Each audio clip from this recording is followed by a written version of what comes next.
welcome to my YouTube channel. So what are we going to discuss in this video? Okay, there are 4 uses of potentiometer. We have discussed the first 2 uses in the previous video. So in this video, we are going to discuss on the measurement of internal resistance. Okay, one of the use of potentiometer is to measure the internal resistance of a cell. So let's say this is a potentiometer with cell D and connected to the wire of length L. Okay, one end of the wire is connected to the cell E with internal resistance R, and another end is connected to the galvanometer and slider S. Okay, the potential difference across XY here is equals to the E cell of this battery. Okay. When the galvanometer here is moved until G points to 0. Zero reading, it shows null deflection. And let's say the length of the wire here, along the wire here is L1. So, E, R has no effect on E, so the potential difference across XY is E. Okay, no current flow here. And then it's equals to the potential difference across the L1 here will be L1 per L times voltage of a cell D. Okay, so we use potential divider formula. Okay, this is equation 1. Okay, next we are going to form equation 2. Okay, to form equation 2, the circuit here we make as a complete circuit by connecting to the resistor R. So this is a complete circuit. So now the potential difference across XY is no longer equals to E because of the existence of the internal resistance here R. Okay, so we connect to the galvanometer, okay, at point Y here and the slider, and we adjust the galvanometer until it points to 0 reading. So the new balance length, let's say we get L2. Okay, so now the potential difference across XY is no longer E, so it is equals to the, we use potential divider formula, so which is equals to the R per R plus R times E. Refer to the outer circuit here. So we use potential divider formula, so ratio of R to R plus internal resistance R times the cell E. Potential difference of the cell E. So this is potential difference across XY. Okay, on the right side, it is equals to the potential difference in the potential divider here across L2 here.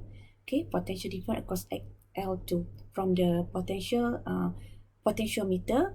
So, okay, this is this part. Okay, right part. Okay, it becomes L2 per L times the cell D. Okay, voltage of cell D. So L2 per L times voltage of cell D. So this is equation 2. Okay, the potential difference across XY here on the left side here is less than the E here, because this is become a complete circuit already. So the potential difference across XY is no longer equals to the cell potential difference of cell here E. So it become less. The formula, the equation, the value becomes R per R plus R internal resistance times E. So let's say we name this as V. V. So now we use ratio 1 divided by 2. So E per V equals to, okay, VD can be cancelled out. L also can be cancelled out. So the equations become L1 per L2. So E per V equals to L1 per L2. Okay, so from the circuit here, okay, we ignore the potentiometer just now. So this is the outer circuit just now. So we are going to replace the E per V. Okay, we are going to use this internal resistance because our aim is to measure the internal resistance of a cell. So in this equation, there is no R yet. So for further calculation, okay, so we use the previous equation that we have derived before, but we redo again in this discussion. So we are going to find the voltage across the cell E here with the complete circuit like this. So the equation comes from the E equals to V plus IR. Okay, this one you've learned in the secondary school, form 4, form 5. So the EMF of the cell E here equals to the voltage measured across here plus the loss of voltage, which is equals to IR because of the internal resistance here. So we divide V, all the terms here divide by V. So we get E per V equals to, this one becomes 1,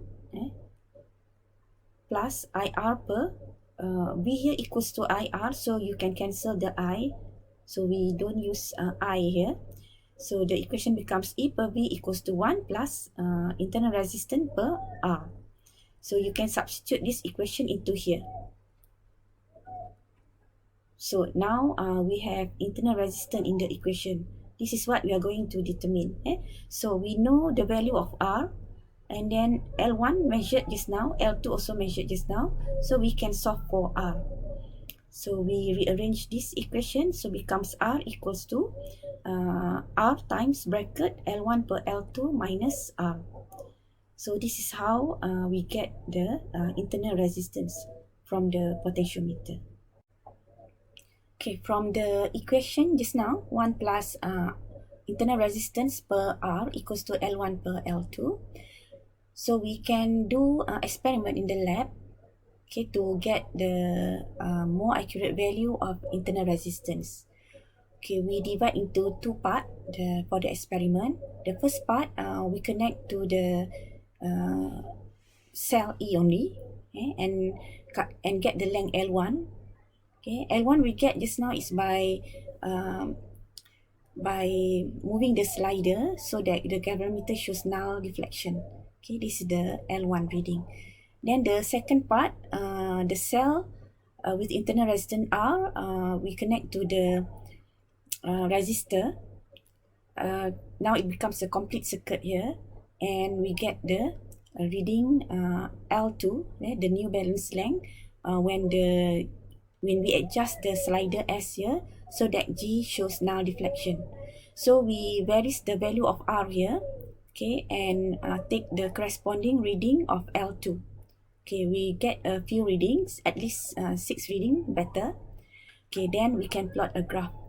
Okay, to plot the graph, we can use a linear graph. So the graph we plot is graph L1 per L2 against 1 per R. So we get this from the equation, okay, 1 plus internal resistance per R equals to L1 per L2. Then we compare with the linear graph Y equals to MX plus C. So the Y-axis will be L1 per L2 and X-axis will be 1 per R, okay, where the gradient is R and the Y-intercept is C. So this is the graph.